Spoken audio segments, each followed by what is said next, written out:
তো দেখো তোমার আগে এত শর্টকাটের দিকে যাও না, শর্টকাট এত কঠিন জিনিস না, শর্টকাট তুমি 10 দিনেও আয়ত্তে নিতে পারবা। পেজ যে কাভারেজের যে বিষয়টা, এটা তুমি খুব দ্রুত কাভারেজে নিতে পারবে, এটা কোনো সমস্যা নেই, ঠিক আছে। অল্প জায়গায় যে কাভারেজটা বলা যায় 4 আঙ্গুল যে থাকে, এটা তুমি এমনিতেই ব্যাগে পারবা। আসসালামু আলাইকুম সবাইকে, ওয়েলকাম টু অদম্য একাডেমি। আজকে আমাদের আলোচনার বিষয় হচ্ছে engineering question bank.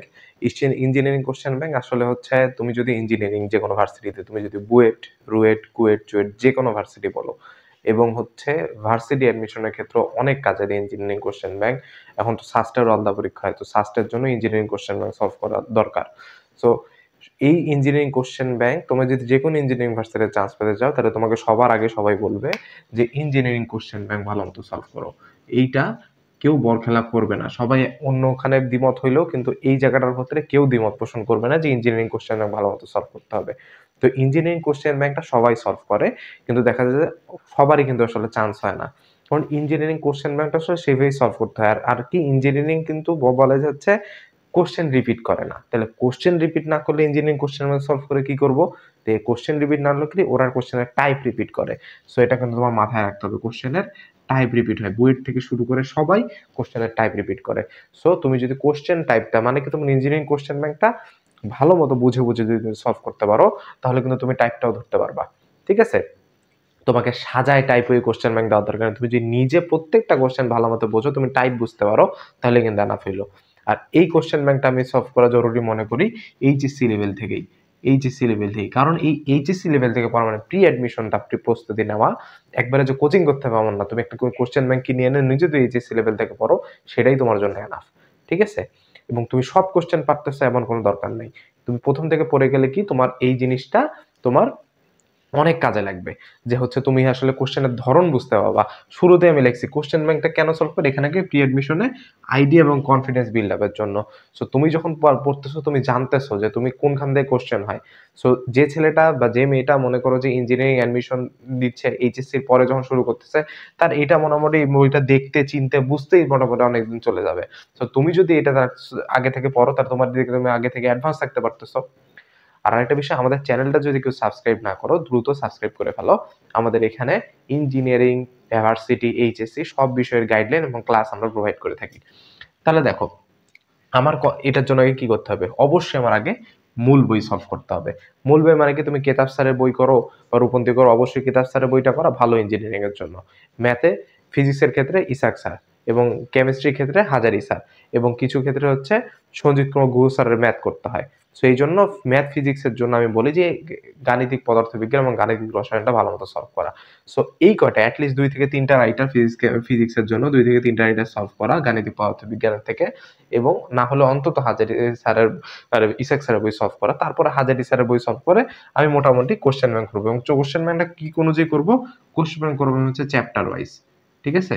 Question bank solve করবো চ্যাপ্টার ওয়াইজ, কারণ চ্যাপ্টার ওয়াইজ ছাড়া মানে কোশ্চেন ব্যাংকটা শুরুতে কোনো কাজে দিবে না। সো আমি question bank chapter wise solve করবো। চ্যাপ্টার ওয়াইজে এখনকার যে উদ্ভাসের যে বইটা করছে, এখন কিন্তু টাইপ ওয়াইজ করছে, আগে টাইপ ওয়াইজ ছিল না। সো টাইপ ওয়াইজ করার কারণে তোমাদের পড়াটা অনেক ইজি হয়ে গেছে। সো তুমি এটা দিবা, বই পড়া শেষ হলো, তারপর ওই অধ্যায়ের কোশ্চেন ব্যাংকটা বের করবা। কোশ্চেন ব্যাংকটা বের করে কি কি কোশ্চেন আসছে, কোনো সব সালের ম্যাথ, বুয়েট রুয়েট কুয়েটের কি কি কত সালে ম্যাথ আসছে, সব সিরিয়াল বাই দেয়া আছে। সো ওই সবগুলা তুমি আসলে দেখবে এবং একটা খাতা নিয়ে বসবা, এবং ওই খাতাটা নিয়ে আগে একটা ভালোভাবে সলভ করা। তারপর তোমাকে একটা খাতা নিয়ে কোশ্চেন ব্যাংক খাতা নিয়ে বসা, ঠিক আছে। তো তুমি একটা ম্যাথ দেখবা ভালো মতো সলভ করা, আগেই তোমার শর্টকাটের দিকে যাওয়ার দরকার নেই। তুমি এইচএসসি তে পড়তেছো, এটা মাথায় রাখবা। এবং তুমি মোটামুটি যতটুকু তুমি যারা ভিডিওতে এইচএসসি স্টুডেন্ট নাও হও, মোটামুটি পরীক্ষা যদি দেরি থাকে, সো দেখো তোমার আগে এত শর্টকাটের দিকে যাও না, শর্টকাট এত কঠিন জিনিস না, শর্টকাট তুমি 10 দিনেও আয়ত্তে নিতে পারবা। পেজ যে কাভারেজের যে বিষয়টা, এটা তুমি খুব দ্রুতই কাভারেজে নিতে পারবে, এটা কোনো সমস্যা নাই, ঠিক আছে।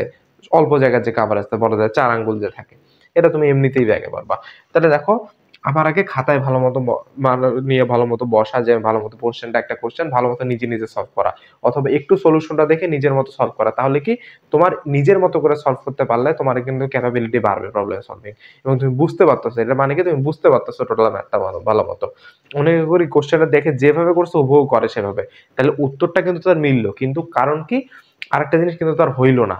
কারণ কি এই জিনিসটার কারণ হচ্ছে, সে জাস্ট একটা মুখস্থর মতো ম্যাথ করলো, কিন্তু তোমার কোশ্চেন হবে কি এই টাইপ ওয়াইজ। সো টাইপটা তোমাকে বুঝতে গেলে নিজের মধ্যে আয়ত্তে নিতে হবে জিনিসটা, ঠিক আছে।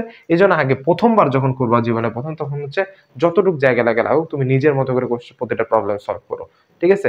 দরকার দেখে বুঝে সলভ করো।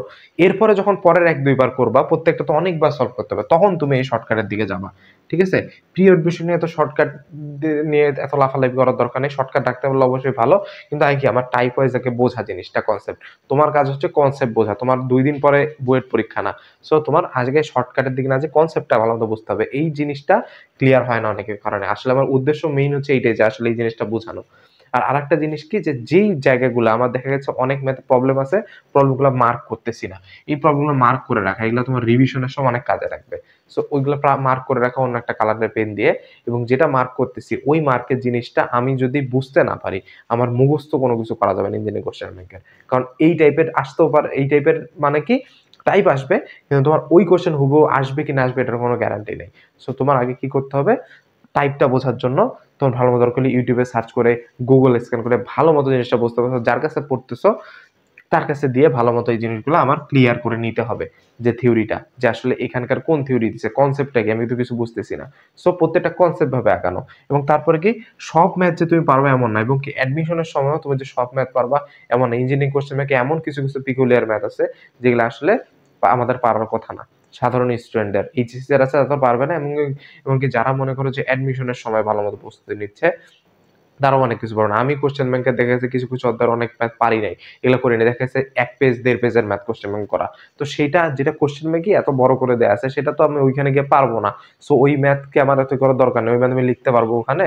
সো আমি যদি ধারণা নিতে পারছি নিছি, নাহলে ওটা নিয়ে মাথা ঘামাই নেই। সো তোমাদেরও ওই জিনিসগুলো মাথা ঘামানোর দরকার নেই, কারণ হচ্ছে তোমার কিছু কোশ্চেনের প্রত্যেকটা সাবজেক্টের মধ্যেই বুয়েট কোশ্চেন বলো, রুয়েট কোশ্চেন যেখানে বলো, এটলিস্ট কিছু ম্যাথ দেয়া থাকে যেগুলো হচ্ছে তোমার তোমার কনসেপ্টের মধ্যে একটু হাই কনসেপ্টের ম্যাথ। তো ওই জিনিসগুলো তোমাকে আটকানোর জন্যই দেওয়া হয় যে তুমি টাইম কতটা কিল করতেছো। সো এগুলা হচ্ছে ওই টাইপের ম্যাথ, ওগুলা নিয়ে আমার বেশি মাথা ঘামানো যাবে না। সো এখন তো বেশি মাথা ঘামানোই নাই ওই টাইপের ম্যাথ নিয়ে। ঠিক আছে? সো একটা ইঞ্জিনিয়ারিং কোশ্চেন ব্যাংক আমার সলভ করা অনেক জরুরি। তো ইঞ্জিনিয়ারিং কোশ্চেন ব্যাংকটা আমাদের মোটামুটি এই ধাপগুলো যদি এপ্লাই করে করি, তাহলে কিন্তু ইঞ্জিনিয়ারিং কোশ্চেন ব্যাংক আমার টোটালি ভালো মতো সলভ হচ্ছে। এবং তুমি যদি অন্য কিছু নাও পারো, তুমি যদি মূল বই এবং ইঞ্জিনিয়ারিং কোশ্চেন ব্যাংক সলভ করে যাও, তোমার ভালো একটা ভার্সিটিতে চান্স হবে।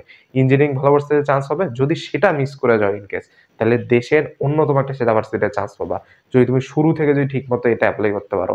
এটা আমি তোমাকে গ্যারান্টি দিচ্ছি, যারা পড়ায় সবাই তোমাকে গ্যারান্টিটা দিবে। ঠিক আছে? তো আমাদের মোটামুটি ইঞ্জিনিয়ারিং কোশ্চেন ব্যাংক ভালো মতো সলভ করতে হবে। সো আজকে এই পর্যন্তই। ধন্যবাদ সবাইকে। ভিডিওটা ভালো লাগলে লাইক দিতে পারো।